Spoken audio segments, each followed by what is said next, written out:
క్రీస్తునందు ప్రియ దేవుని బిడ్డలకు ప్రభువైన యేసు క్రీస్తు నామాన ప్రత్యేకమైన వందనాలు తెలియజేస్తున్నాను. ట్రాన్స్ఫర్మేషన్, రూపాంతరత అనుభవం. అద్భుతమైన ఈ కార్యక్రమంలో మేము కూడా పాలు పొందడానికి ప్రభువు కలుగజేసిన వీలు అవకాశాన్ని బట్టి దేవునికి మొదటిగా నేను కృతజ్ఞతాస్తుతులు చెల్లిస్తున్నాను. ప్రియులారా, ట్రాన్స్ఫర్మేషన్ ఎలా కలుగుతుంది?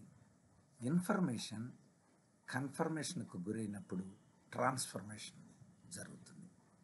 దేవుని యొక్క ఉన్నతమైన విషయం మన జీవితంలో అవగాహనగా వచ్చినప్పుడు మన జీవితంలో మార్పు కలుగుతుంది.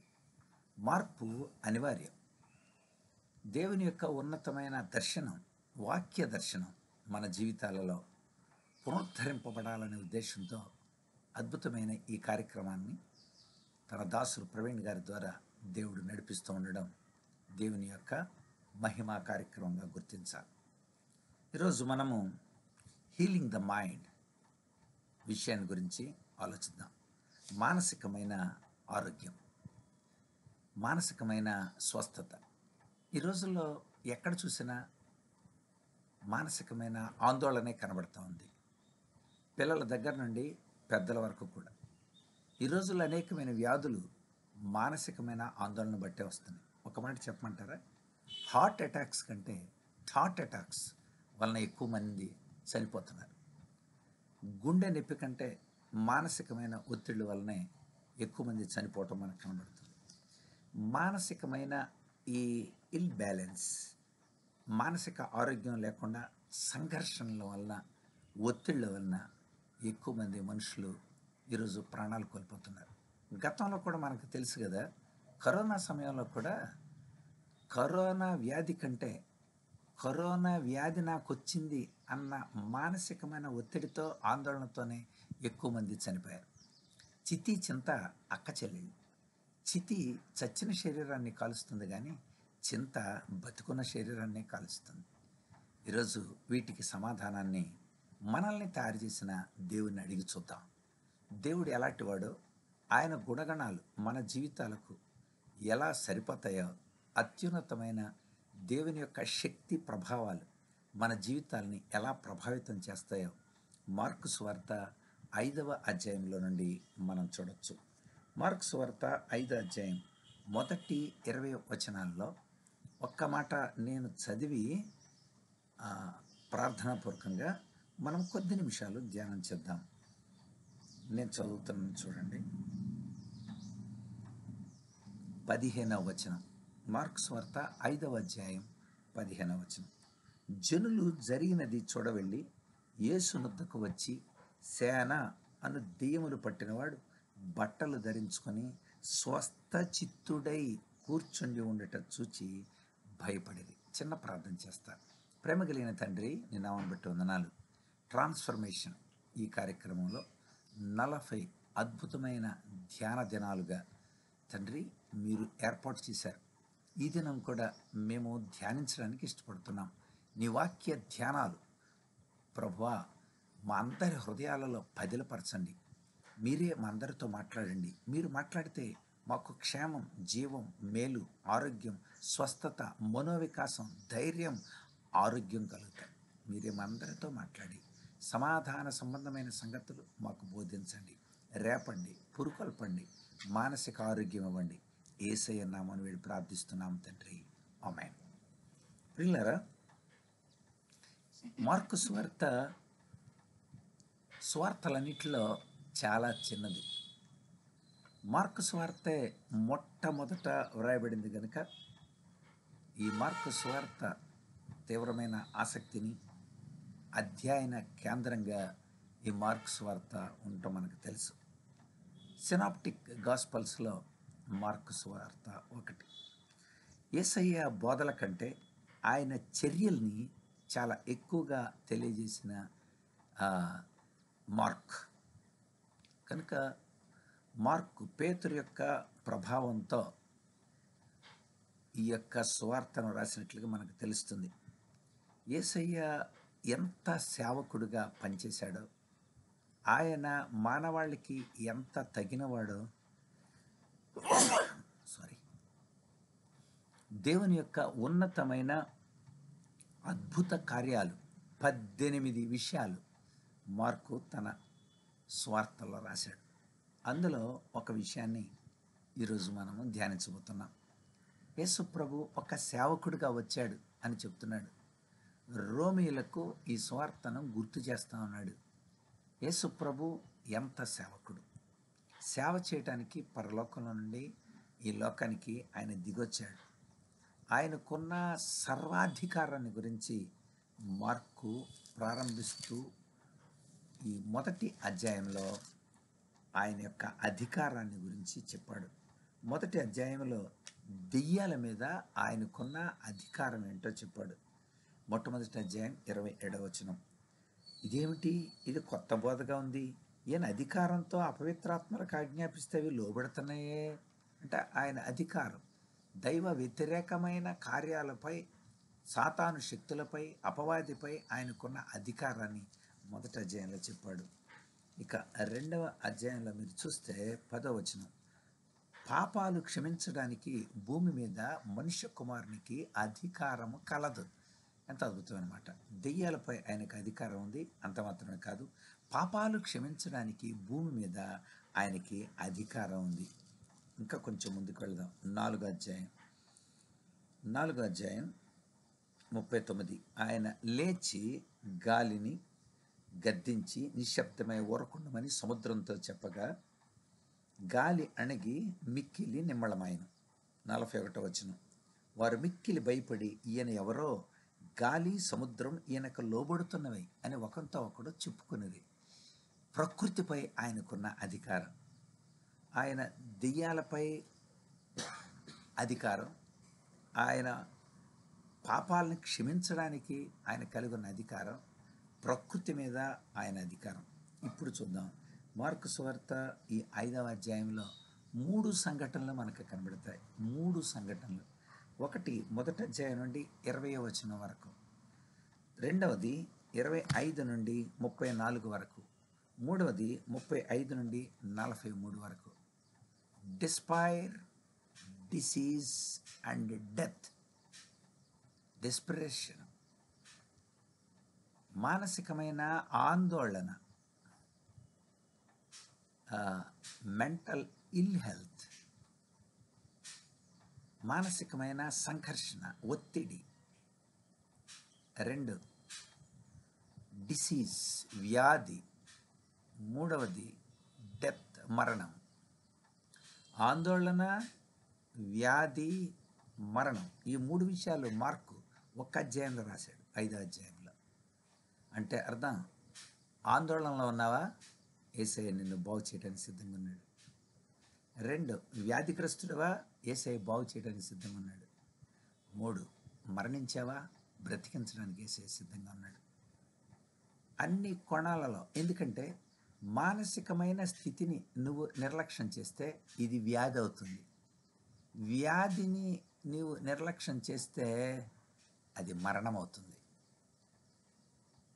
అంటే క్షీణ దశలలో ఈ వరుస క్రమం ఉంటుంది. పురోగమం కాదు, ఇది తిరోగమం. అంటే మానసికమైన ఆందోళన ముందు కలిగిస్తాడు అపవాది. దాన్ని గుర్తించి దాన్ని జయించలేదనుకోండి, వ్యాధి అవుతుంది. అది వ్యాధి మరణానికి దారితీస్తుంది. అందుచేత నువ్వే స్టేజ్లో ఉన్నావు, ఆందోళనగా ఉన్నావా, అలాగైతే దేవుడు నీ దగ్గరికి సిద్ధంగా ఉన్నాడు. ఆయనే వస్తున్నాడు, నువ్వు రాలేవు. ఎందుకంటే నీ మానసిక ఆందోళన బట్టి, నీ పరిస్థితులను బట్టి. అందుకోసం ఇక్కడ మరణం మీద ఆయనకు అధికారం ఉంది. మానసిక సమతుల్యత లేని స్థితిగతుల మీద ఆయనకు అధికారం ఉంది. వ్యాధి మీద ఆయనకు అధికారం ఉంది.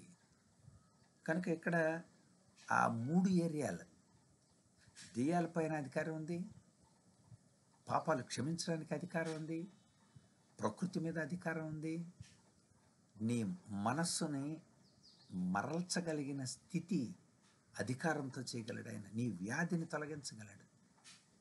అంతేకాకుండా ఇంకొక విషయం గుర్తుపెట్టుకోవాలి, నువ్వు మరణించి ఉంటే ఆధ్యాత్మికంగా దూరమేయటం. మరణం అనే పదం మవట్, దాని అర్థం ఏమిటి, సపరేషన్. దేవుని నుండి ఒకవేళ దూరం అయితే అప్పుడు కూడా నిన్ను బాగు చేయగలడు. ఎంత గొప్ప దేవుడు! అందుచేత యేసు ప్రభు గలయలలోని ఈ పరిచర్య ఈరోజు మనము ఈ హీలింగ్ ద మైండ్, మానసికమైన స్వస్థతను గురించి మనం ఆలోచిద్దాం. యేసు ప్రభు అక్కడ రాయబడింది, యేసు ప్రభు మరియు ఆయన శిష్యులు ఆ గెరాసేనుల దేశానికి వచ్చారు. గెర్సా అని పిలువబడుతుంది. ప్రస్తుతం మోడ్రన్ కెర్సా, గెర్సా అని పిలువబడుతుంది. గెరాసేనుల దేశం అని రాయబడింది. ఆ ప్రాంతానికి వాళ్ళు వెళ్ళారు.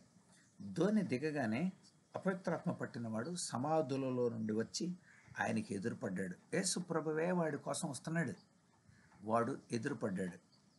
అక్కడ సమాధులలో నుండి ఆ కొండ దగ్గర ఉన్న రాళ్ళు, లేకపోతే ఆ కొండ ప్రాంతాలు గుహలుగా చెక్కబడ్డాయి.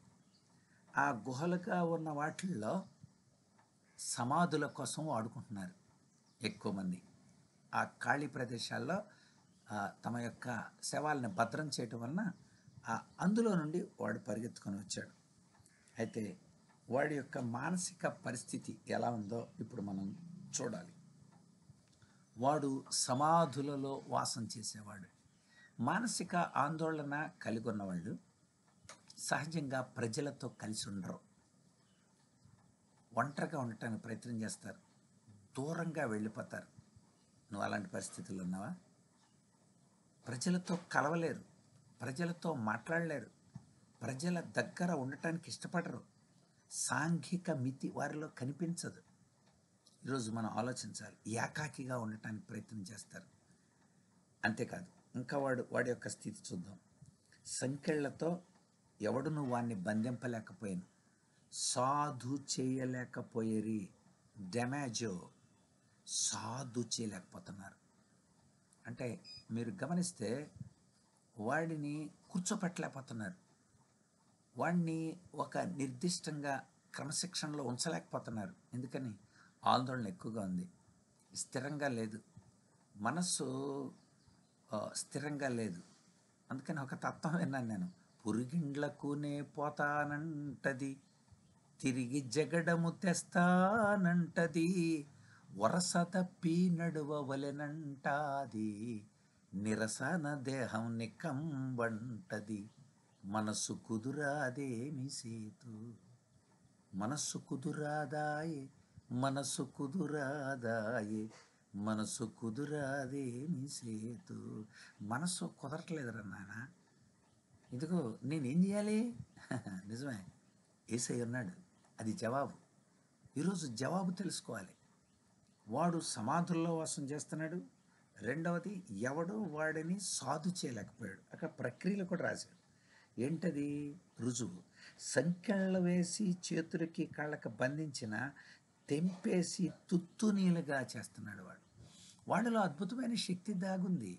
ఆ శక్తి వినియోగపట్టలేదు. మీకు కూడా గుర్తు చేస్తున్నా, మీలో అద్భుతమైన శక్తి ఉంది, కానీ ఆ శక్తిని మీరు వినియోగించట్లా. జాగ్రత్తగా వినండి. అలా వినియోగించలేకపోవటానికి గల కారణాలు ఉన్నాయి. ఆ కారణాల్లో సాతాను చేసే కారణం ఏంటంటే నిన్ను బలహీనపరచడం, మాటలతో బలహీనపరచడం. నువ్వు చేతకాని వాడుగా, నువ్వు సమాజానికి పనికిరాని వాడుగా, నువ్వెందుకు? చాలామంది సూసైడ్ చేసుకోవటానికి గల కారణాలు ఏంటనుకుంటున్నారు? తాము పనికిరామని, తాము చదవలేమని, తాము అలా బ్రతకలేమని, ఒక నైతిక విలువలు మనం సాధించలేమని, ఒక న్యాయబద్ధంగా జీవించలేమని, శాంతియుతమైన జీవితం తనకి సరైన ఆమోదయోగ్యం కాలేదని, జవాబు లేదని. కానీ ఈరోజు జవాబు ఉంది. యేసు ప్రభు జవాబు చెప్పడానికే నీ దగ్గరకు వచ్చాడు. నీకు మానసికమైన జవాబు ఇవ్వటానికి ఆయన వచ్చాడు. మీకు తెలుసు కదా, సర్కస్లో ఏనుగు ఉంటుంది, ఏది చెప్పినా అది చేస్తూ ఉంటుంది. ఎందుకు అలా మారింది అది? దానికి కారణం ఉంది. నిజానికి ఏనుగులో అద్భుతమైన బలం ఉంటుంది. ఏనుగు రెచ్చిపోతే సర్కస్ నిలవదు. కానీ ఏనుగు ఎప్పటికీ రెచ్చిపోదు. దానికి కారణం ఏంటో తెలుసా? ఏనుగు పుట్టిన వెంటనే ఆ బిడ్డను తీసుకొచ్చుకుంటారు సర్కస్ వాళ్ళు. పెద్ద గొలుసు వేస్తారు. ఆ గొలుసు వేసి దాన్ని అలా ఉంచితే ఏనుగు ప్రయత్నం చేస్తూ ఉంటుంది ఒక నెల రోజులు అది ప్రయత్నం చేసి చేసి చేసి చివరికి ఒక నిర్ధారణకు వస్తుంది. అదేమిటంటే, నేను ఈ సంఖ్యల నుండి బయటపడలేను. అంతే. మనసులో అలా స్థిరపడిపోతుంది. నేను ఈ సంఖ్యల నుండి బయటపడలేను. అంతే. ఏనుగు పెద్దదవుతూ ఉంటుంది. ఏనుగు బలం కూడా పెద్దదవుతూ ఉంటుంది. కానీ ఏనుగులో ఏ మార్పు రాలేదు? ఆలోచనలో. నువ్వు పెద్దవాడవుతున్నావు, పెద్దదాని అవుతున్నావు, కానీ నీ ఆలోచనలో మార్పు ఇంకా రాలేదు. నాలో ఉన్న శక్తిని నేను వినియోగించుకోవాలి. నాలో ఉన్న శక్తిని నేను దేవుని ద్వారా ఒక క్రమబద్ధీకరణ చేసుకోవాలి. ఆయన నాకు మంచి ఆలోచన చెప్తాడంట. 32వ కీర్తన 8వ చరణం. 32:8 కీర్తనలు. I will teach you. నేను నీకు ఉపదేశం చేస్తాను. నువ్వు నడవలసిన మార్గాన్ని నేను బోధిస్తాను. నీకు ఆలోచన చెప్పి, నీ మీద దృష్టి ఉంచి నీకు నేను ఆలోచన చెప్తాను. దేవుడే అంటున్నాడు, నేను నీకు ఆలోచన చెబుతాను. అదే ఆయన మనకిచ్చే అద్భుతమైన ఆదర్శవంతమైన ఆదరణ మాట. సామెతల గ్రంథం 8:14 ప్రకారం, కౌన్సిల్ ఈజ్ మైండ్. ఆలోచన చెప్పుటయు లెస్సైన జ్ఞానం ఇచ్చుటయు నా వశము. అందుకని ఈరోజు ఆయన ఆలోచన తీసుకుందాం మనం. వాడిని సాధు చేయలేకపోయారు. అంతేకాదు, అక్కడ రాయబడిన మాట, వాడు ఎల్లప్పుడూ రాత్రింబగళ్ళు సమాధులలో కొండల్లో కేకలేస్తూ ఉన్నాడు. కేకలేస్తూ ఉన్నాడు, రక్షించండి, రక్షించండి. అది వాడి కేక. ఏంటో తన జీవితంలో జరిగిన నిరాశ పనుల గురించి కేకలేస్తున్నారు చాలామంది. గట్టిగా అరుస్తున్నారు. తమ కోరికలు తీరలేదని రకరకాలైన ఫ్యాంటసీలో రకరకాల డ్రగ్స్ తీసుకుంటున్నారు.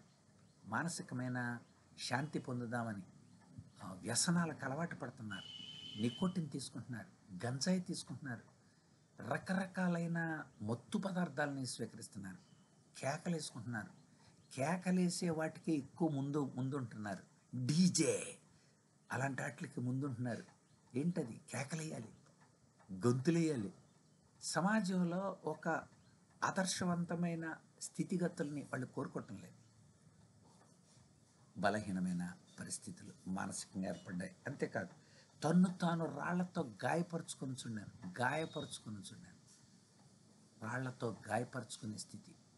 సహజంగా దేవతల దగ్గర, చాలా దేవుళ్ళ దగ్గర భక్తులు కోసుకొని గాయాలు చేసుకొని తమ యొక్క స్థితిని తెలియజేస్తుంటారు. అది దేవతారాధనకు గుర్తు. తమ శరీరాలని నేనే చాలామందికి కౌన్సిలింగ్ ఇచ్చాను. బ్లేడ్లతో కోసేసుకుంటారు కొంతమంది తమ శరీరంలో. తమ శరీరాలు, పాదాలు చాలా చోట్ల గాయాలు చేసేసుకొని బ్లేడ్లతో తమ శరీరాలు పాడవుతున్నాయి. తమ మనస్సు పాడైపోతుంది. సాంఘిక స్థితి పాడైపోయింది. అన్ని కోణాలలో మనస్సు దెబ్బతింటే శరీరం దెబ్బతింటుంది, సాంఘిక స్థితి దెబ్బతింటుంది, ఆవాసం, అన్ని పరిస్థితులు దెబ్బతింటాయి. ఈరోజు మీరు ఆలోచించండి.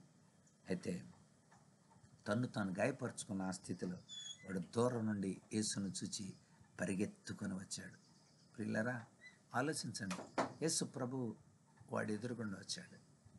వాడు పరిగెత్తుకొని వచ్చాడు. ఇక్కడ మీరు చూస్తే ఇన్పుట్ చాలా బాగుంది. పరిగెత్తుకొని వచ్చాడు, నమస్కారం చేశాడు. దెయ్యం చేసే పని అదే. దేవాలయంలోకి వస్తారు, చక్కగా కూర్చుంటారు, వింటారు. దెయ్యం కూడా ఏం చేస్తుంది అనుకుంటున్నారు? మనలో ఉన్న బలహీన పరిస్థితి కూడా అదే. హిపోక్రైట్గా చేస్తుంది, వేషధారిగా.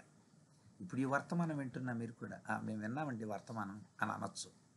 కానీ ఆ తర్వాత దెయ్యం ఏమన్నాడు తెలుసా? లోనండి, నాతో నీకేం పని? వర్తమానం విన్న తర్వాత కూడా మీ ప్రసంగంతో మాకేం పని అండి అని అంటే అది సాతాను చర్య. సాతాను పేరు అపవాది. అపవాదులు వేస్తాడు వాడు. అంత అవసరం లేదులే మనకే అని. ఈరోజు దేవుడు అంటున్నాడు, నీకోసమే నేను వచ్చింది, నీ జీవితాన్ని మార్చడానికే నేను వచ్చింది. నీలో ఒక ఉన్నతమైన ట్రాన్స్ఫర్మేషన్.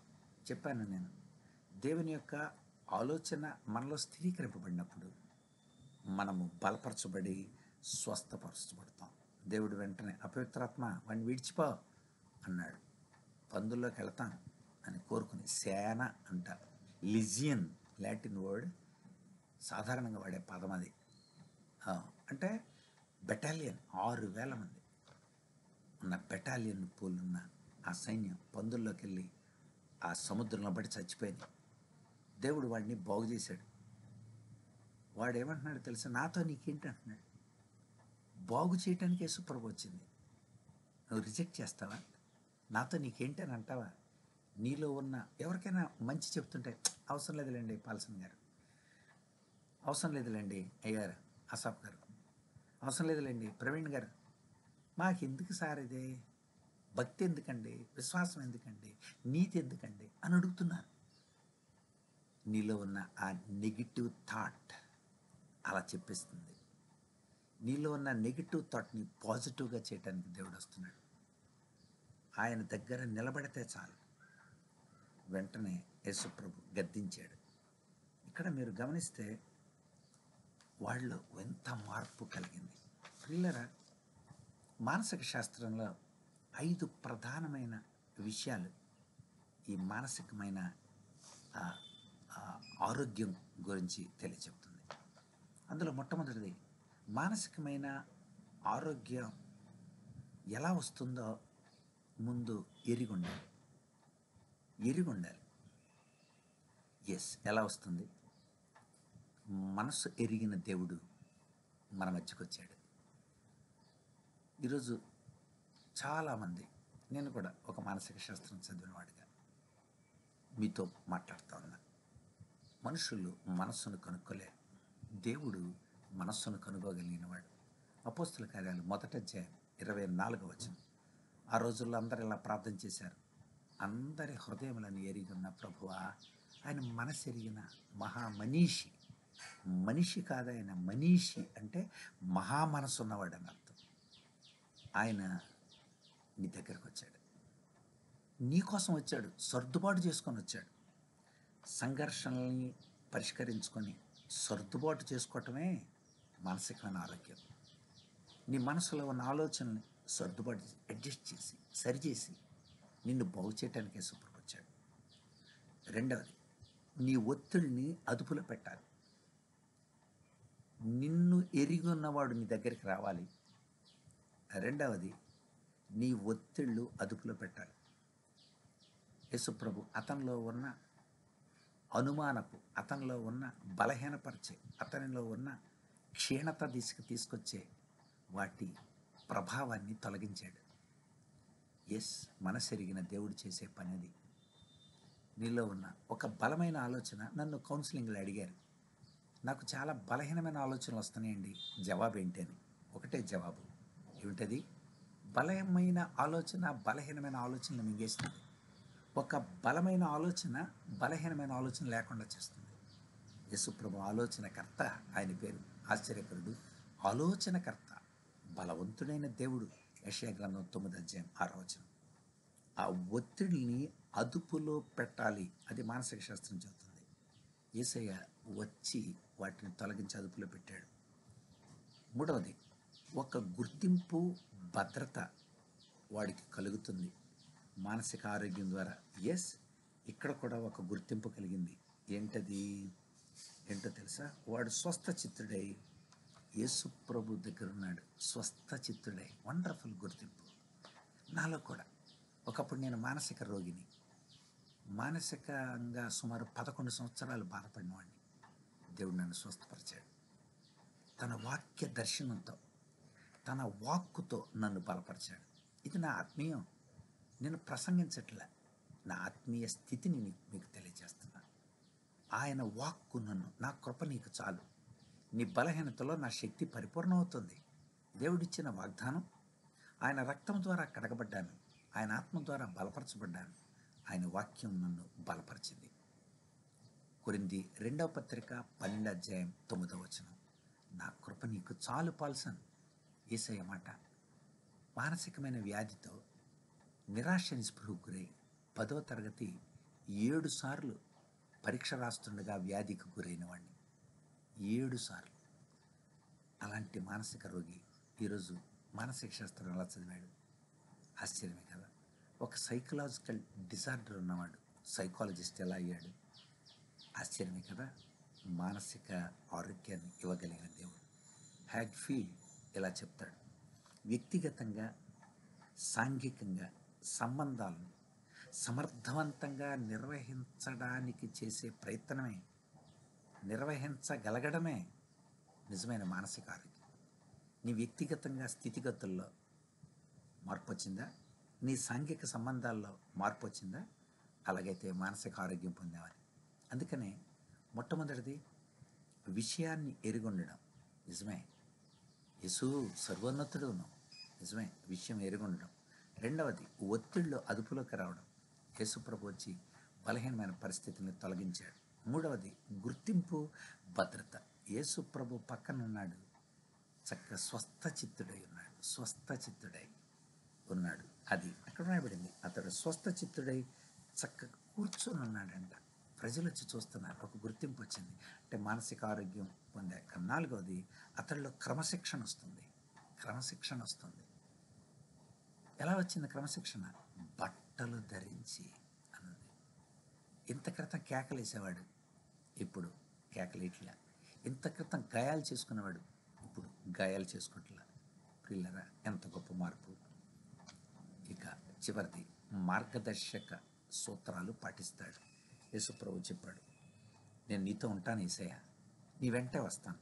యేసుప్రభు అన్నాడు, ఇదిగో నాన్న, నువ్వు వెళ్ళి నీ ఇంటి వారికి దగ్గరికి వెళ్ళి, వారు ఇంతవరకు నీ గురించి ఆందోళన చెందుతున్నారు, వెళ్ళి సాక్ష్యం చెప్పన్నారు. నీ సంఘంలో సాక్ష్యం చెప్పు, సాక్ష్య జీవితం కలిగి. ఈ 5 సూత్రాలు మానసిక శాస్త్రంలో రాబడింది. వారితో సర్దుబాటు చేసుకొని సమన్వయం చేయగలిగిన వ్యక్తి కావాలి. ఒత్తిడిని అదుపులో పెట్టాలి. గుర్తింపు, భద్రతని వారికి తీసుకురాగలగాలి. క్రమశిక్షణ వారిలో రాగలగాలి. మార్గదర్శక విలువలు వారిలో చూడగలగాలి. ఇది మానసిక ఆరోగ్య నియమాలు. ఈ 5 ఈ యొక్క గెరాసేనుల ప్రాంతంలో ఉన్న వ్యక్తులు నాలో కూడా కలిగాయి. మీలో కూడా కలిగించడానికి ప్రభు సిద్ధంగా ఉన్నాడు. యేసు ప్రభువా, నువ్వు మా జీవితాల్ని బలపరిచే దేవుడు. అనేక సార్లు బలహీనపరిచే ఈ సాతాను యొక్క చర్యలు. మార్కు సువార్త 9:25లో మోగా చెవిటి దెయ్యం అనే మాట మనకు కనబడుతుంది. అంటే ఏమిటి? మాట్లాడకుండా, రెండవది వినకుండా. మాట్లాడకుండా, వినకుండా ఉండే బలహీన పరిస్థితులు నీకు ఏర్పడవచ్చు. లూకా సువార్త 13వ అధ్యాయంలో అక్కడ 11వ వచనంలో బలహీనపరిచే దెయ్యం అని అన్నాడు. బలహీనపరుస్తూ, మాట్లాడకుండా, వినకుండా, లేకపోతే లోబడకుండా చేసే అనేక పరిస్థితులు నీకు ఏర్పడినప్పుడు నీలో ఈ మాల్ అడ్జస్ట్మెంట్ ఏర్పడుతుంది. విషమ యోజన, సర్దుబాటు చేసుకోలేని పరిస్థితి. దేవుడు అంటున్నాడు, నా మాట విను. దేవుని మాట వింటే మనకి ఆరోగ్యం. దేవుని మాట వింటే మనకు స్వస్థత. యెషయా గ్రంథం 26వ అధ్యాయం 3వ వచనం, ఎవని మనస్సు నీ మీద ఆనుకున్నో వాడిని పూర్ణ శాంతి గలవానిగా చేస్తాను. ఆయన మాట విన్నాను, ఆశ్చర్యం, మార్పు కలిగింది. ఈరోజు నువ్వు కూడా వేసే మాట వింటావా? ఆయన చెప్పినట్టు చేస్తే మత్తయి సువార్త 11వ అధ్యాయం 29వ వచనంలో, నా మీద మీ కాడి ఎత్తుకోండి, నా బాధ్యతలు తీసుకోండి, అప్పుడు మీ ప్రాణములకు విశ్రాంతి కలుగుతుంది. దేవుని ద్వారా విశ్రాంతి పొందుదాం. రూపాంతరత, ట్రాన్స్ఫర్మేషన్ మన జీవితాల్లో కనిపిస్తుంది. రూపాంతరత అనుభవంతో ఉండడానికి పరిశుద్ధాత్మ మనందరినీ సిద్ధపరచునుగాక. ఆమేన్. ప్రార్థన చేద్దాం. ప్రేమ కలిగిన తండ్రి, మీరు మాతో మాట్లాడారు. నీ ఉన్నతమైన ఆలోచన మా హృదయాల్లో పెట్టారు. రూపాంతరత అనుభవం కోసం ఎదురు చూస్తున్న బిడ్డలందరి జీవితాల్లో రూపాంతరత కలిగించండి. నీ ఉన్నతమైన కార్యాన్ని జరిగించండి. జరుగుతున్న ఈ ట్రాన్స్ఫర్మేషన్ కార్యక్రమాలను ఆశీర్వదించండి. యేసయ్య నామమున ప్రార్థిస్తున్నాం తండ్రి. ఆమేన్. God bless you.